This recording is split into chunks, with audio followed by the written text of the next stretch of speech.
Catton, please tell a little bit about yourself, your personal experience, spiritual experience, or tell us why you consider yourself Muslim. What does Muslim means for you?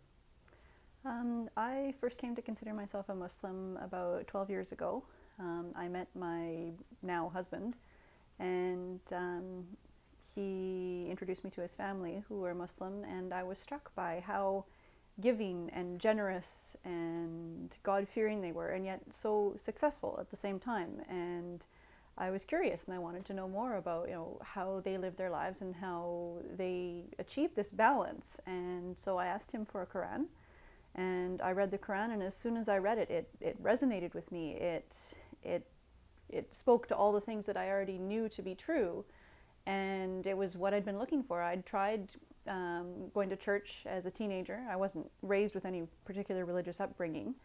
I'd always known that God existed, but then when I was a teenager, I started to explore a little bit more, and I went to church on my own. And there was always something lacking. I had a problem with the concept of Trinity that was being pushed, and I went to a Baptist church, and they were very big on, Jesus this and Jesus that, and I had a problem with the idea of Jesus being God, and that didn't feel right to me. And so when I found the Quran, and it was exactly right. It spoke about God being the creator of all things and how we're all personally accountable for our actions, and emphasized the personal relationship between you and God, and how it is our accountability to God that really matters. And that's how I came to understand myself to be a Muslim, is that I am accountable to God, and that my job here on earth is to submit myself to God and to acknowledge His authority and His will, and to do my best to follow His instructions that He's given us in the Quran. Excellent. Since you are a woman and in so-called Muslim world, which is really Sunni and Shiite population, women is kind of subordinate to men. And can you tell us about what do you think about the place of women in Islam, in Quranic Islam versus in today's Sunni and Shiite world? We can talk about from covering or several other issues if you wish.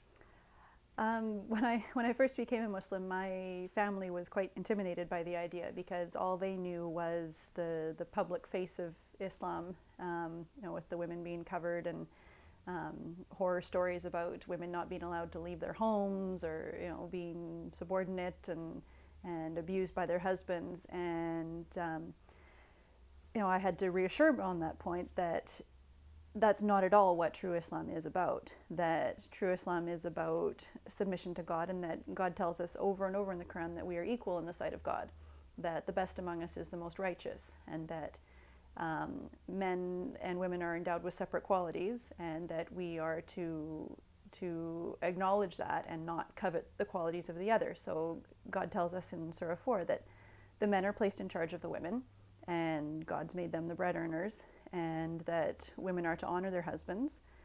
And to me, that just speaks to any good relationship, that you have a head of the household. It simplifies things, and that you work together on making decisions in your household, that you are to respect each other, and that that's the way that God intended it to be, that we are equal as believers, and that in matters of day-to-day living, that there's one person in charge, and God's told us that that should be the men. He's endowed them with the necessary qualities, and I acknowledge and respect that.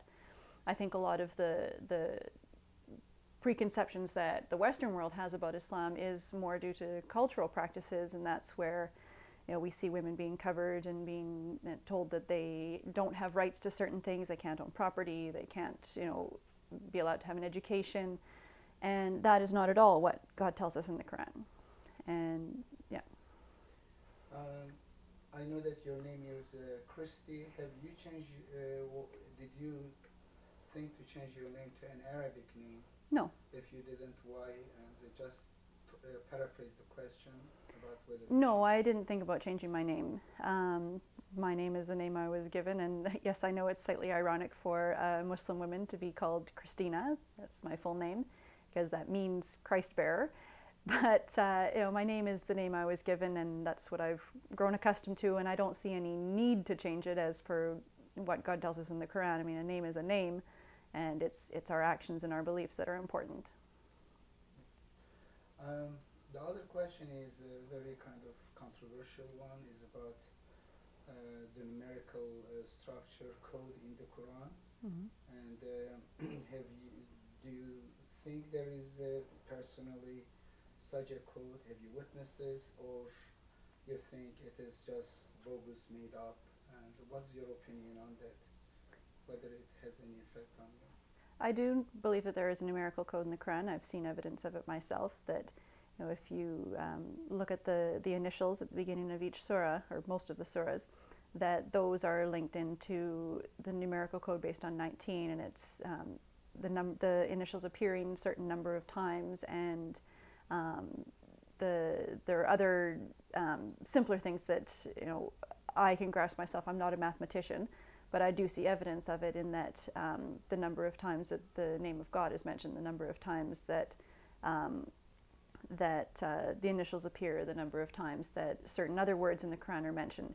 And these are things that are tangible. These are in that we can see them, we can count them, and it's enough examples, and it's intricate enough that I do believe that it's divine origin, that there's no way that a human being could possibly write a book as detailed and intricate and literary as the Quran and still have this numerical code in it without it being completely garbled and nonsense. It has to be of divine origin, and as we learn more about this numerical code, we're discovering more and more layers of it. And you know, people who are more mathematically inclined than I can continue to delve into this just because it is so intricate. So to me, that is divine proof of a numerical code, and that it is integral to the Quran. And maybe this is the last question, or you could add later on your own. There is somehow a sign of intelligent life in Middle East right now. Many people in many countries right now, they are struggling to get their freedom back. They are uprising against totalitarian and corrupt regimes. Do you have any comment on this? What you think should be? If you don't want to answer, that's fine. The Quran tells us that we should be following God's law, as He tells us in the Quran. And if we all did that, I think we would all be much better off. And when we see unrest in the world, it's because people aren't following God's laws. And in the Middle East and other parts of the world where there is a lot of turmoil, it's because it's people grasping for things that aren't legitimately theirs or trying to oppress other people. And if on a wonderful day, it would be if people suddenly decided to follow God's laws and to be kind to one another and compassionate and to be happy with what God has blessed them, then there wouldn't be all this unrest. And just in terms of practical law, that if we were actually applying what it tells us in the Quran, you know, about how society is to be provided for and how we are to provide charity to support those who can't support themselves, the world's problems would disappear. Unfortunately, we're human and we make mistakes and we go astray, and Satan is definitely at work. And so we have all these difficulties and these struggles that go on. And I pray that one day it won't be that way, and it'll probably be only on Judgment Day that finally, when everyone is made to acknowledge God's will, that we'll achieve that peace. My last question, and another last. Your teacher, what do you like the most about children? Maybe something adults could take lesson from children, because you teach 5th graders. Third grade. You can start with saying, just give a pause after me, then say, I teach 5th grader, and then tell us about what you see, good qualities in children that get lost when you become adult. I teach 7 and 8-year-olds, 3rd grade, and what I love about children is their innocence and their willingness to accept things as they see them, that there's no judgment, that they see the world as it's created and they accept God as a creator quite naturally.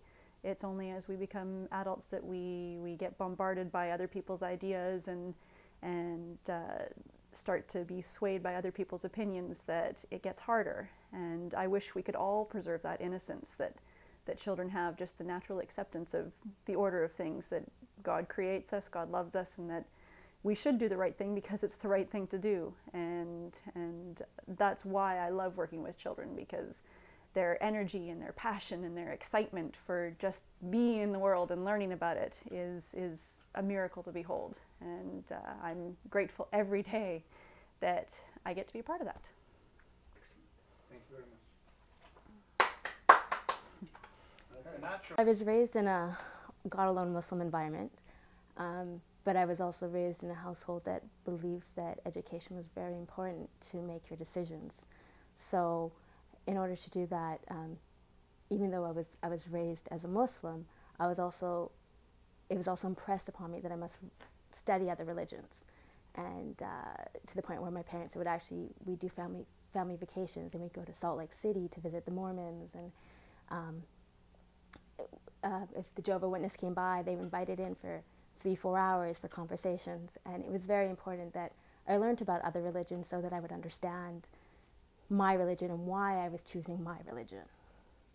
And as a result, I feel I'm a much better Muslim today than majority of people that were born into Islam that doesn't really understand why they are Muslim. Excellent. How do you think, if you would you like to live in Saudi Arabia, not being able to drive a car, or in Iran, covered in black and always under the watching eyes of moral police? If you just can paraphrase this, and how do you think women are coping there, whether they are better, they are living Islam better? I feel sorry for the women in supposedly Muslim in countries, because my understanding of the Quran is they're not living in a Muslim environment. They're being oppressed, and in the Quran it says oppression is worse than murder. So it's not an environment that I would ever want to live in, and I hope one day that they are able to break free of that and get small freedoms. Like I've recently heard that soon in Saudi, women will be allowed to drive, and I'm hoping those kind of things happened. You don't need to cut it short. We have more, therefore you can go elaborate on. What do you think about Quran alone? If you know about Hadith and Sunnah, whether is the way do you think that Muslim women should start following the Quran or studying the Quran? In that regard, do you have any advice to them?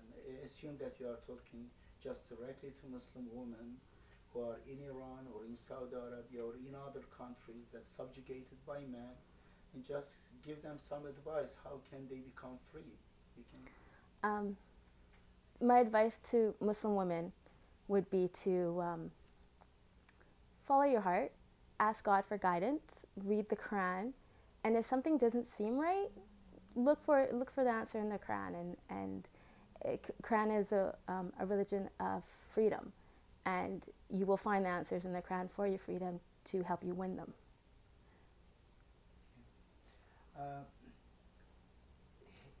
What is your opinion about the claims that the Quran has numerical system based on 19, which is very controversial, and whether you witness personally such a phenomena, or you think it is just made up? Oh, I don't believe that the phenomena of the 19 was made up. I actually grew up with understanding this miracle, and I believe that it's definitely in there. There's a lot to it, a lot more than I could even understand. You'd have to be more like a mathematician to understand them. But there's a basic structure that's very easy to understand, that anybody can understand, and it is a true miracle. Unfortunately, I think a lot of people have taken it and have elaborated on it and have made it a hard thing for people to understand. But it is definitely a good miracle in the Quran, and people should be aware of it, and they should learn it. Okay. This is a little bit different. I know you didn't expect this question.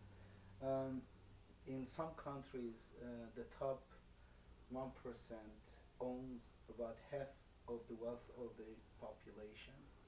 Do you think this is something just, or according to your understanding of system of Islam, whether there is any way we should be concerned about such a monopolization of wealth? I know this is not your topic, but this is reality of life. Many people are poor, homeless, or have problem even for affording primary health care. Do you think there is justice in so-called capitalistic countries? No, I don't believe there's justice in so-called capitalist countries. I believe that Islam is a religion of charity, and that God has put enough wealth in the world for us all to be comfortable. And it even says in the Quran that if you're oppressed in one area, to move to another. So there should be areas for us to do that to, and it shouldn't be owned by so little people. And the last question, sir, I know, and the last question is the most difficult one. You may not answer it if you wish. Which dessert your mother makes the best? Which one do you like the most? She makes a strawberry shortcake. Lovely. That's to die for. Okay, thank you. My name's Catton. I've grown up in an Islamic household. I've been very fortunate. Seen a lot of religion, various religions through childhood. My parents really got interested in Islam, and in the 19 when I was probably around 10 or 11 years old, I remember a lot of time going down to Tucson, Arizona, and meeting with Rashad and getting to know Islam and what religion's really about. But I also remember a lot of time researching other religions and getting to know about the Jehovah's Witnesses and a lot of what Christians believe. And I grew up in a household where every Friday there was a Quran reading, and people from all aspects or all kinds of religion and all types of households came around, and you got to see why people believed what they believed and what they believed, and I was very fortunate in that way. I kind of regret not taking advantage of it when I was younger.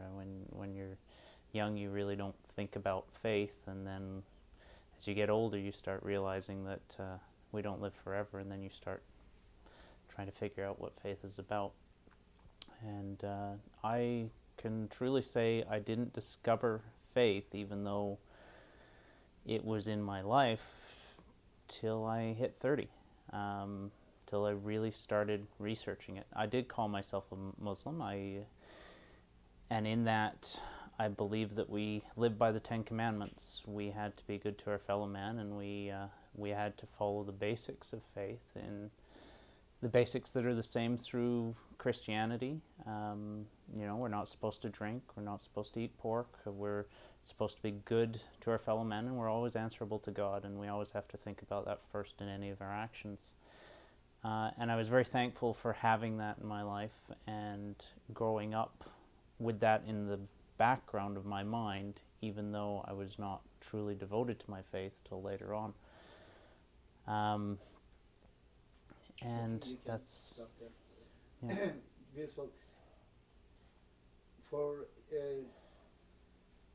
Muslim men your age or younger ones, do you have any advice in those who live in the Western world? What kind of advice you would have? Growing up around a lot of Muslim men, my first thing would be to say, don't trade your religion for a cheap price. We're told that in the Quran. I'm always frustrated by how I'm asked why I won't have Christmas in our house by Muslim men, asking me why I won't have Christmas for my children or celebrate Halloween. It's these small events that we participate in that take us away from our faith, and don't treat it for a cheap price. That would be the first thing I'd say, because you'll regret it later, and hopefully you won't be far enough away to find the truth again. What do you think about Hadith books? Are you affiliated with the Sunni or Shiite sects? Just a little bit about that. What's your opinion? I'm not affiliated with Hadith or Sunnah or any of the other sects. The Quran tells us that Quran is the best Hadith. What other Hadith could you need? Quran alone, the Quran is complete and fully detailed. So if you live by that, why should you need anything else? I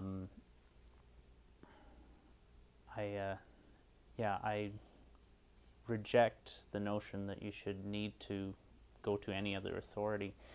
And I believe religion is simple. It's common sense. We are born with the instinct of a higher power and an accountability. And if you look to that and you use Quran as your guide, religion is as simple as can be. You can just live your life, and it's not anything that will complicate your life. It'll become a reflex action. It's that simple. I think Hadith and Sunnah just cloud faith, and they, there's many Hadith that make absolutely no sense whatsoever, and that's the evidence that I need to show that it's not needed. Does that answer what you were asking? Beautiful, excellent. Anything that you want to add further? I strongly believe that to be a good Muslim, you have to recognize that there are true believers in all faiths. I believe that as Muslims and as Christians, Jews, whatever your faith must be, we have to always recognize that everyone has a choice in what they believe. And even though we may not agree with somebody else's choice, we should do as the Quran says and say, part as friends, say peace, and to you unto you, yours, and to me unto mine, and try to live within that, and that would make the world a much easier place to live. Excellent. Beautiful. Sophie, Catton, please tell us about briefly your history relating to spiritual guidance and to Islam, and how you became Quran only Muslim, and just tell us about your story. Share with us within 1 or 2 minutes. Okay, I came from the Caribbean, Trinidad to be exact. My great-grand-aunt built the first masjid in Trinidad. It was a Sunni mosque, and my father was imam of masjid as well in Trinidad. And we were brought up with a very basic understanding of Islam. People were illiterate, and whatever they knew about Islam is what we learned about Islam. And when I came out of Trinidad, I learned that there was many sects in Islam, many sects. And I started to ask questions why there were so many sects. I did have glimpses of Ahmadi, and I had never heard of Shia. It was something very new to me, and Ismaili and these sort of things. And I started exploring why. Why, if we are one Muslim, why should there be so many sects? And this was very difficult for me to accept that there isn't one Islam. And then later on, I started to read the Quran. I read Dawood, and I started to go to the masjid in Canada, in Vancouver. And I found that the more I became, I did things that they expect me as a woman to do, the more inhibited I became, the more imprisoned I felt. And I couldn't understand this religion that came to free women was actually imprisoning them. We were brought up very liberal in Trinidad. We were brought up with our freedom. We were educated. We were encouraged to be educated. And my father was always in favor of educating his girls. He loved his girls, and he always was in favor of educating his girls. So for us, for me, it was very, very difficult to understand this demonization of women. In the masjid, one day they said a woman should only look through one eye. And that just about sent me crazy.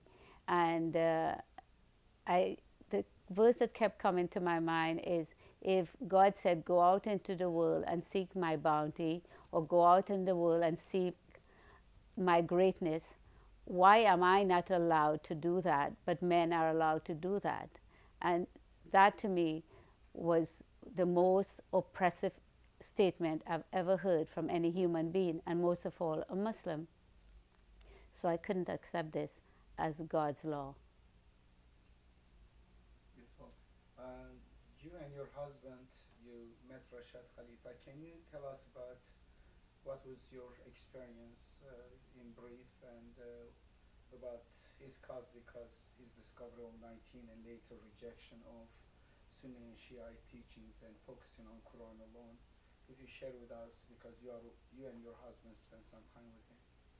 When my husband and I did Hajj in Mecca, I've noticed that there was a woman in black, and she was trying to sell some pots, and her hands was very frail, and the police officer kicked her. And I went back to the masjid in my Hajj, and I was crying so uncontrollably that this is where I came to find Islam, and I was so hurt. And one gentleman walked in front of me and he said, God have mercy in Arabic. And I could not stop crying. I just, my heart was aching so much that what is this ummah, what has it become? And I was very young. I think I was only not quite 30 yet. So it really bothered me. It really bothered me. And when I came back to Canada, it just sent me crazy thinking. And we used to go to the masjid every Friday to meet other Muslim brothers and sisters, and not Friday, Sunday, to talk about Islam. And I would always ask provocative questions. And the women will always come to me and ask me to ask the questions, because they were afraid to ask the questions. And they thought I was brave, but I wasn't brave. I just thought honesty was the best way to get your problem solved. And so I would ask questions over and over again. And then in this process of going to masjid every Sunday and listening, I tried to do Jummah, and the men kept taking off the microphone, and they wouldn't allow me to do Jummah on Friday. I would go behind the men, and they would always find a way that I would not be allowed to do my Jummah Salah. And I became so disheartened. So one of the brothers gave me the Hadith and Sunnah book. And my husband and I spent 3 days camping, trying to explore if this is true, that on the day of Qiyamah, the Prophet would say, my Lord, my people have forsaken the Quran. And if the Quran is the thing the Prophet is going to be so upset with us on the day of Qiyamah, why is it that the Muslim people don't know the Quran? And why is it we know so much about the Prophet? If we say La ilaha illallah Muhammadur Rasulullah, we're going to be saved. And the Prophet is going to plead for us. There is no such thing in the Quran. The Quran just said on the day of Qiyamah, the Prophet would say, my Lord, my people have forsaken the Quran. And then based on this, I decided we should at least have Dr. Khalifa have a conversation with the Muslim elites in Vancouver. So we asked him to come up and spend some time with us, which he said he would. And we asked the Muslim community to arrange this. Of course, we got ostracized right away, even though we had no leaning to Dr. Khalifa or to anyone. We were very, very open-minded about whoever gives us the truth, we will embrace it. But instead, they became very agitated when Dr. Khalifa came up and tried to talk to them. They became very agitated and very aggressive. And we thought, if Islam is such a beautiful religion, why was there such aggression? Why couldn't we discuss something logically, intellectually, and come to a proper conclusion of understanding? Why couldn't we use the shura that we're talking about so liberally in our community? Why was not this available as a tool? Even if a brother is a disbeliever, he should be able to use that shura to come to a better understanding. And there was absolutely no integrity in this system, as I would learn. Excellent. What else on the topic can you Okay. When we went to the Mosque of Tucson, there was only about 11 people or so in the masjid. There wasn't very many of us. Dr. Khalifa wasn't a very wealthy person, and there was, unfortunately, in a Saudi magazine, a picture of the desert there, and they said this is Rashad's estate, and it was not his estate. It was a total lie, but it was simply a tool to try and fool people about the real issue we were talking about. We were talking, is Quran enough as a source of religious guidance or not?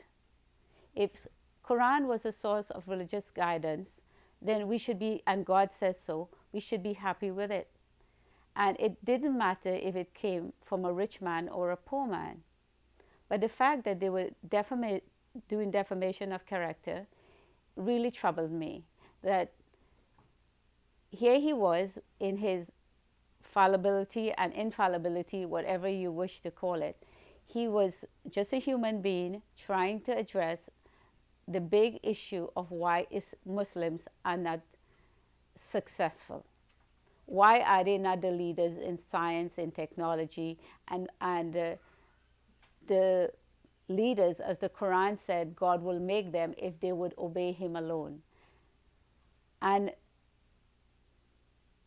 this could not be achieved if we could not have this truthful conversation.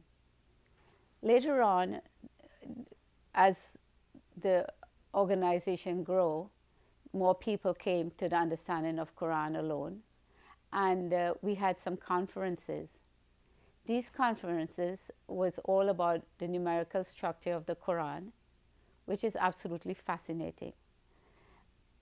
I was mostly amazed by the conversation about, did Bismillah have 21 alphabet or 19 alphabet?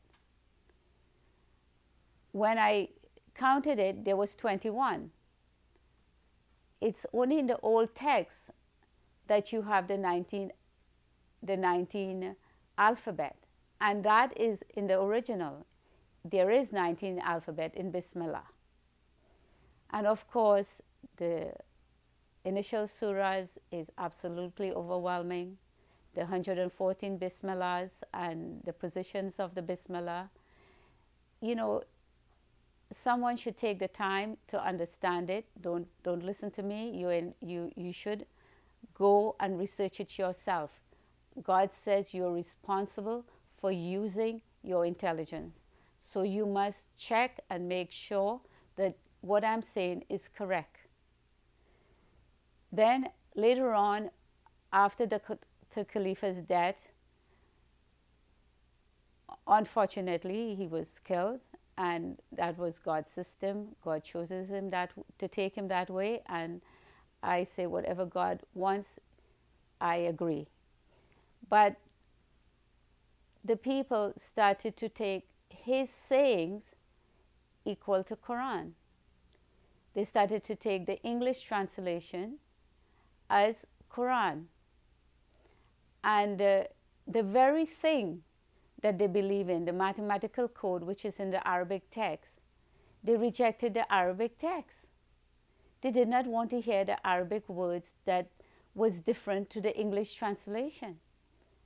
And this really troubled me, because the very thing that we worked for to show the greatness of the Quran and to show the great miracle that God said, one of the great, they were destroying, because it is in the Arabic text.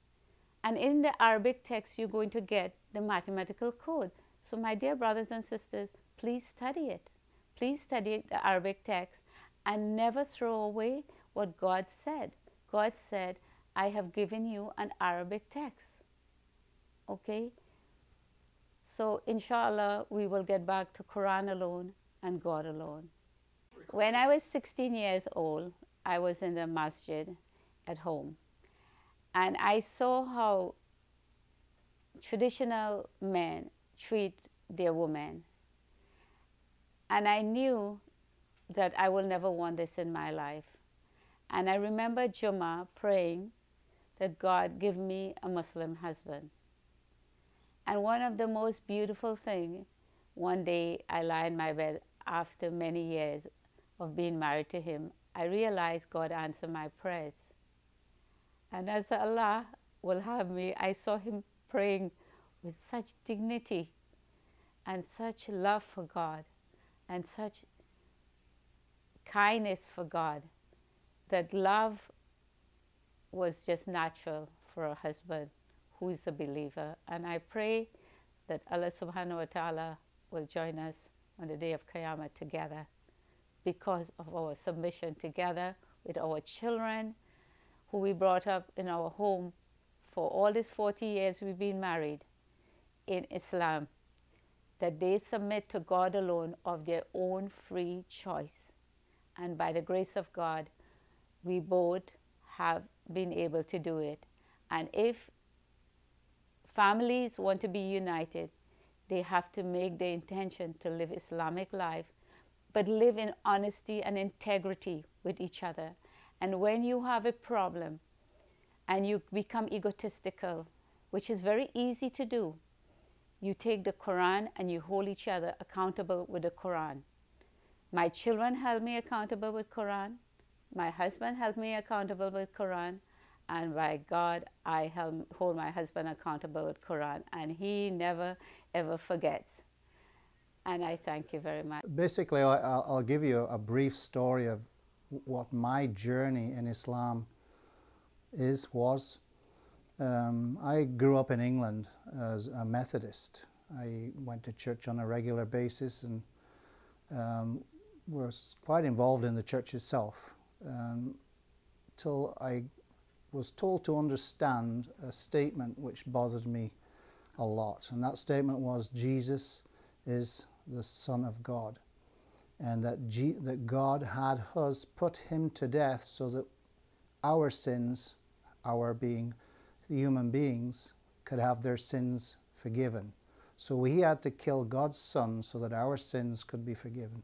And I just couldn't understand that. It just didn't make sense that the power above that created everything would have us kill what we believed at that time to be his Son, so that our sins could be forgiven, even though God created us anyway.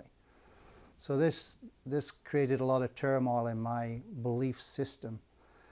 Many years later, still troubled by this question, I met my wife in England, South England, where we were studying.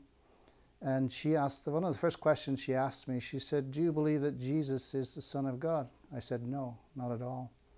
She said, "What do you think he is?" I said, "I haven't yet come to that understanding of what he is, but I do know that he's not the Son of God, because it just doesn't make sense that God would ask us to do what I just described.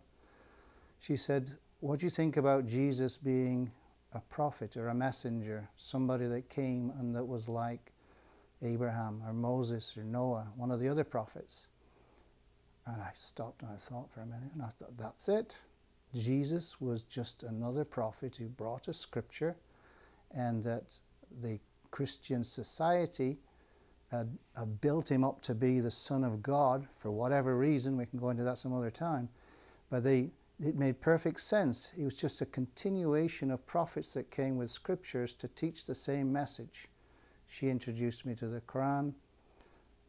Soon after that we got married, and we're still reading, studying and running with the Quran as the Word of God, and it makes so much more sense than Christianity ever did. Okay, you did not become Sunni or Shiite, and you somehow discovered the message that the Quran is sufficient for religious guidance, and if you share with us that your meeting with Rashad and that section. Yeah. When we first came to Vancouver, we joined the local Sunni mosque, and we used to go to religious studies on Sunday. And religious studies at that time was 75% Hadith, 25% Quran. And we started pushing more towards getting Quran as an understanding, and trying to understand, read, study Quran in a language that we understood, not just reciting Arabic, which most people don't understand anyway. So it was in a language that we understood. And they would make comparisons between what the Quran said and what the Hadith said. And many times the Hadith would contradict the Quran, or the Hadith would make silly statements that no way the Quran you could justify using the Quran.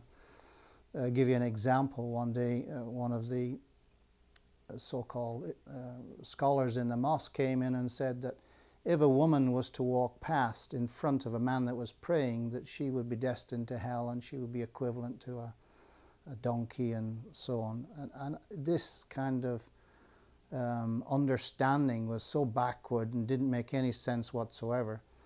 So it bothered both my wife and myself a lot. But we continued studying because we didn't know any better.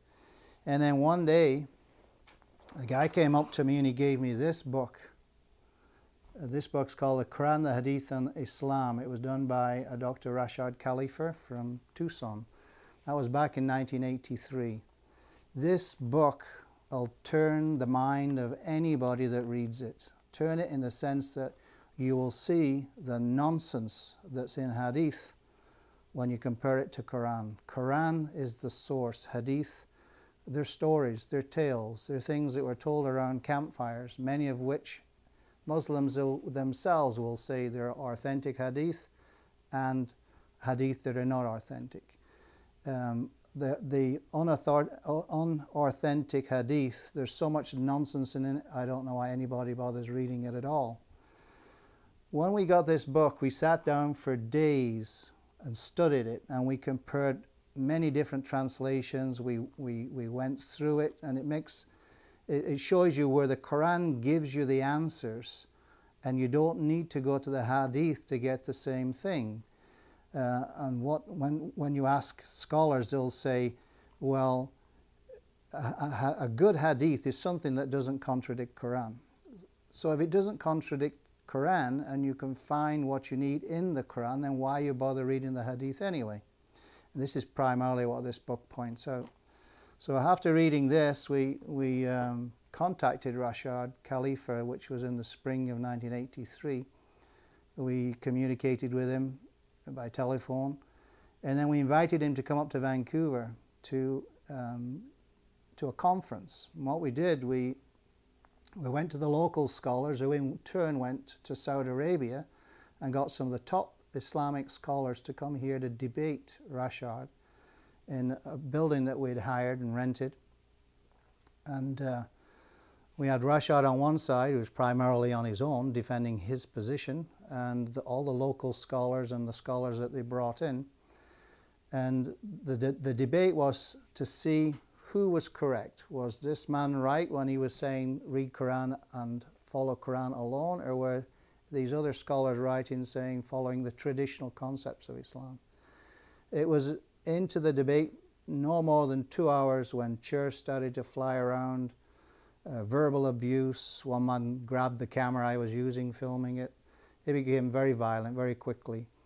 And it was very evident to me at that point that these individuals could not defend their position academically using the materials that they had. The only way they could beat Rashad and his knowledge, and he was superior in his knowledge, there was no doubt about that, was to go physically and beat him. And the leading imam that had come from Hazar University, from Mecca, sorry, the leading imam that had come, he said if this had been in another country, the outcome of this debate would have been much different. He was basically telling me, had he been in another country, they would have probably stoned him and dragged him out.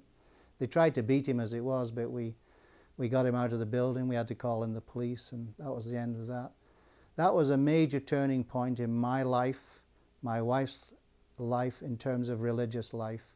We then started to study the Quran as our source of religious guidance, and we started to move away from the traditional concept of Islam, mainly because all the answers that we wanted we could find in the Quran. We didn't need other sources, and that's, I think, is the main problem with Islam today. They depend on other sources other than Quran. They worship the messenger and not the message. The Quran is the message, and that's the important part. They miss it. Excellent. You and your wife, you started Quranic Society. Please tell us about, or maybe before that, about Code 19, and what do you think? Have you witnessed that one, or you think it is just made up because this is part of the documentary? With regards to the code, there's definitely a mathematical structure embedded in the Quran which is beyond human ability. There's no doubt about that.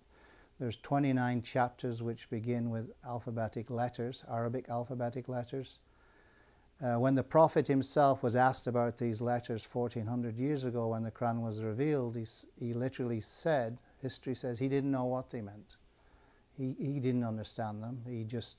He recited what he was given, and that's what the Quran says. The Prophet has to recite what he's given. He doesn't even have to teach it.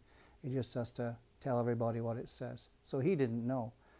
So it was only in the last 50 years that some knowledge of this came out, in terms of, we have 786, which is commonly used in the Middle East as a numerical value system.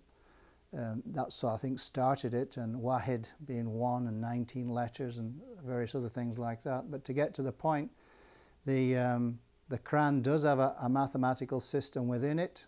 There's simple aspects to it, there's complicated aspects to it. It goes into prime numbers, or you can just go into the counts of letters and counts of numbers, counts of the positioning of words and letters, etc., etc. There's something there. It was hidden for 1400 years. It was discovered with the use of computers. So the Quran does say that this is one of the great miracles, and it is for our time. In the old days, people would believe in Islam based on faith and understanding and stories of the past. Today, we needed something solid and something that people could witness, see, and appreciate. And we know that the science of mathematics is truly a science that nobody can defeat. And when people really understand the mathematical system in the Quran, they realize it is something that's been embedded there by God, a source of power, something certainly far greater than man, that is for sure. And also, besides mathematical structure of the Quran, there are verses related to many sciences. You could name them and give some examples about those verses that altogether shows that there's not a single contradiction between the Quran and the established facts regarding the physical world. You're perfectly right. This is one of the early things that we did as a group of people studying Quran alone. We made this video here. It's called The Signature of the Creator. And these were basically scientific phenomena that exist in the Quran as well as the mathematical structure. To give you an idea, the first one that comes to mind is all life starts in water. It's a scientific fact that life does not exist unless there's water. One of the first things when they travel into space they look for is water. Then they can determine, they know there will be life. So for somebody to say that all life starts in water must have been aware of the fact that he must have created everything to know that that is a fact. Another one would be it says that the honey is regurgitated from the belly of the bee. For hundreds of years, people would think that the pollen sacs on the legs of bees was the source of the honey that was being carried to the hives. But it was only in the last 80 years, through filming honeybees bringing the honey back to the hives, that they realized that the bee actually regurgitates the honey from an enlarged esophagus, from its stomach. And this is where the honey comes, the nectar. It's not on the legs at all. But that was only proven in, say, the last 80 years, studying bees and bee behavior. So again, somebody that created the bee must have known that to have been able to write that as a fact. Another thing would be, it talks about the shape of the earth. It says the shape of the earth is egg shape. The old Arabic word says it's flattened and rounded. If you go back to the literal meaning of the word, so that you can see. Of course, in ancient times, they always thought the world was flat, and even into 1975, it was still believed that some of the ulamas and Islamic scholars believed that the world was flat. So whoever, again, put the book together 1400 years ago said it was egg-like shaped. We now know, because of having traveled around it and satellite shots and flying around, we do know it is round. There's no doubt about that. Fingerprints. It says that everything will be recreated, even your fingertips.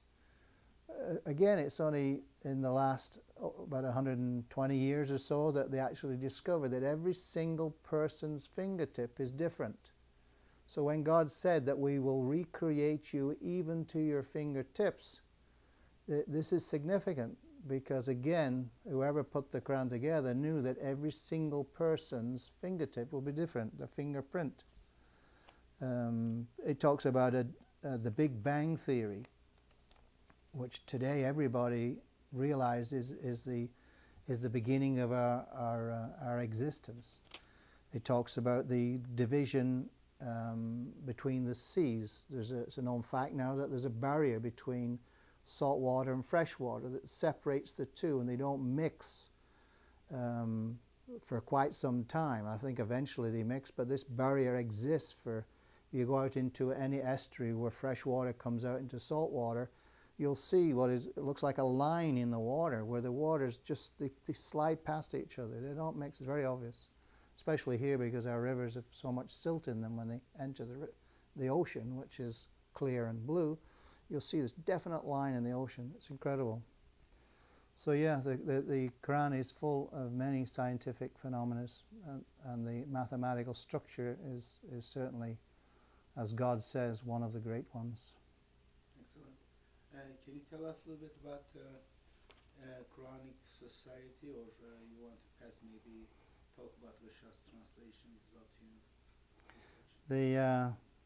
The International Quran Society is an organization that we started back in, it'd be 1986 basically, and we did that primarily for the distribution of Qurans and making videos and things like that, because we realized that Islam that was being practiced in the West was being imported from a lot of Middle Eastern countries where Islam has been traditionally practiced.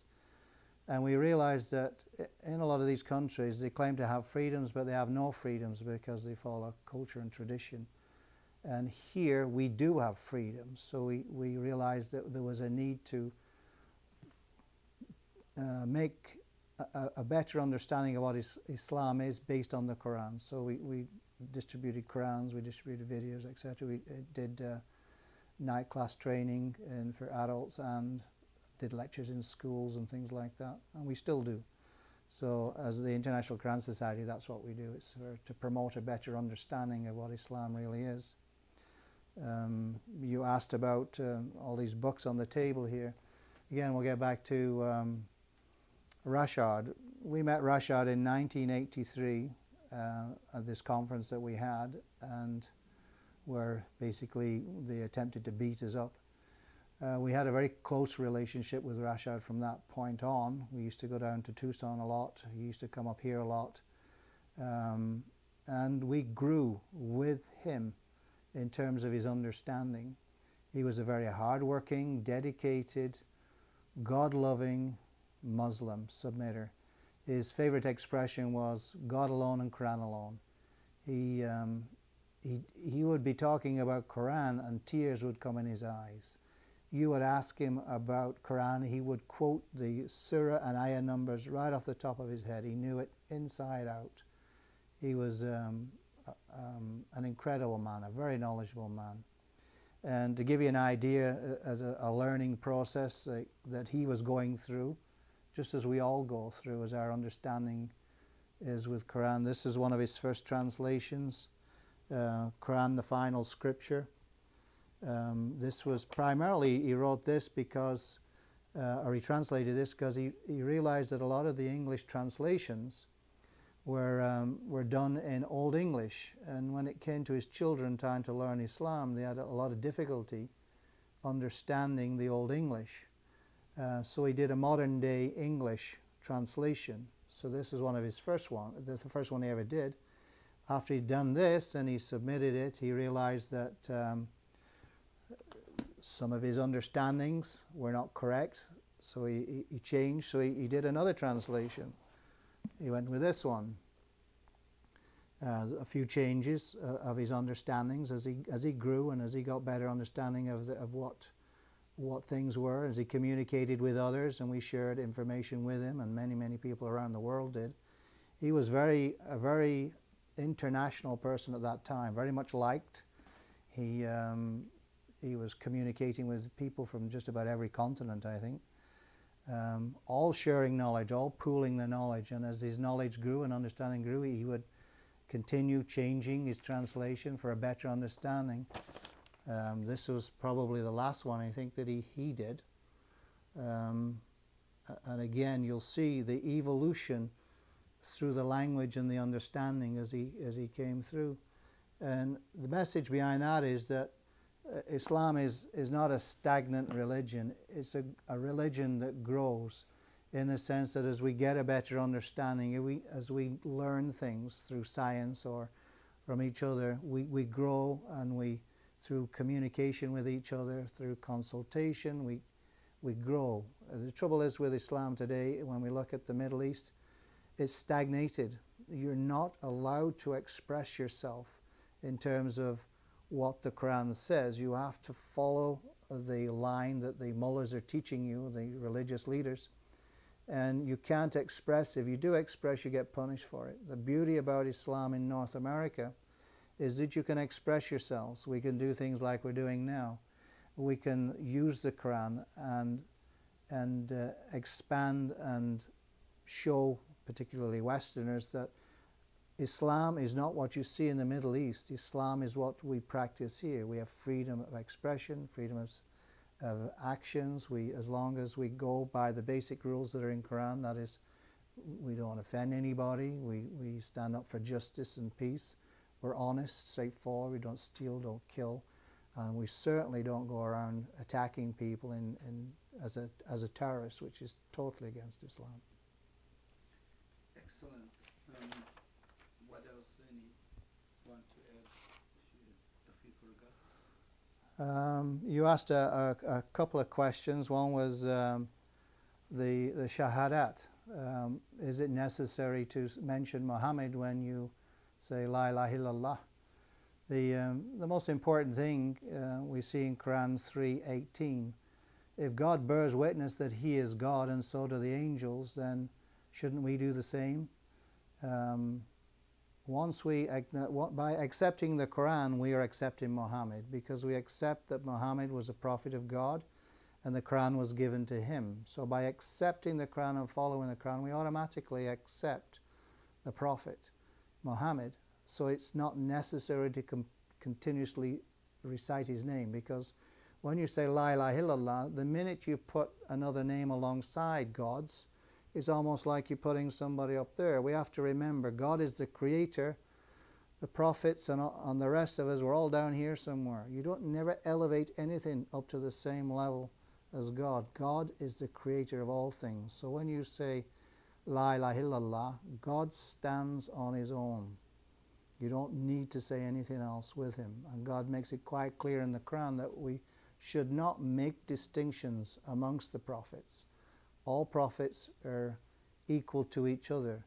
If you're going to mention or talk or praise a prophet, then you have to praise them all, because each in their own time did what they were supposed to do. So don't glorify Muhammad. Muhammad was a special man, a chosen man. He did what God asked him to do, and that's it. We always say La ilaha illallah. Another question you had asked was the name. Is it important to have a Muslim name? What is a Muslim name? Do I have to have an Arabic name? My name when I was at birth was I was given Raymond. When I became a Muslim, they gave me the name Omar. But the truth of it is, you don't need a name. A name doesn't make you a Muslim. What makes you a Muslim is the actions and your belief system. Growing a beard, dressing in a certain way, or having a name will not make you a good Muslim. What makes you a good Muslim is your actions, your deeds, and the things that you say and do.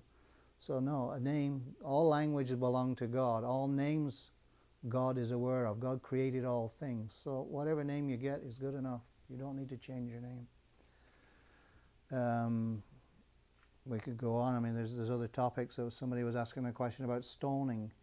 Is it right? We see still in Pakistan and some other countries, stoning takes place of people that commit adultery.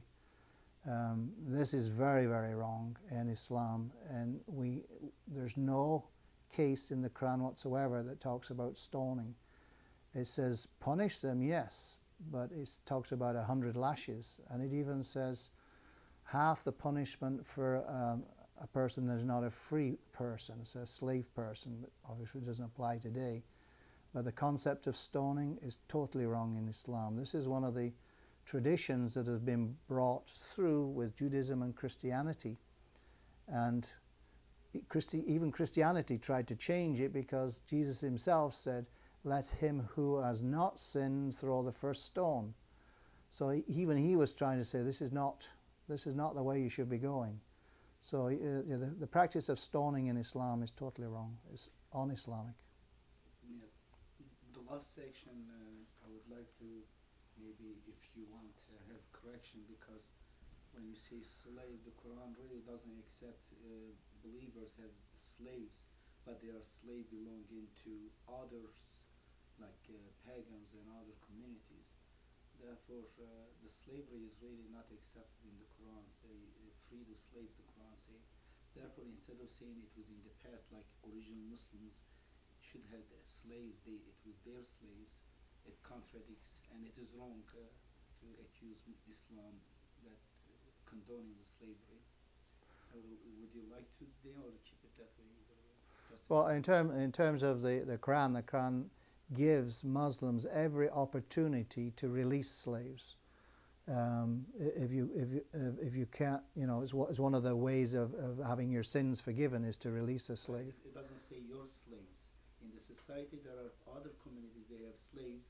You go buy their slaves, release their slaves. It's not your slave, because when you start having slave, Raymond, you claim to be Rab. Rab means Lord. You cannot claim to be Lord of another.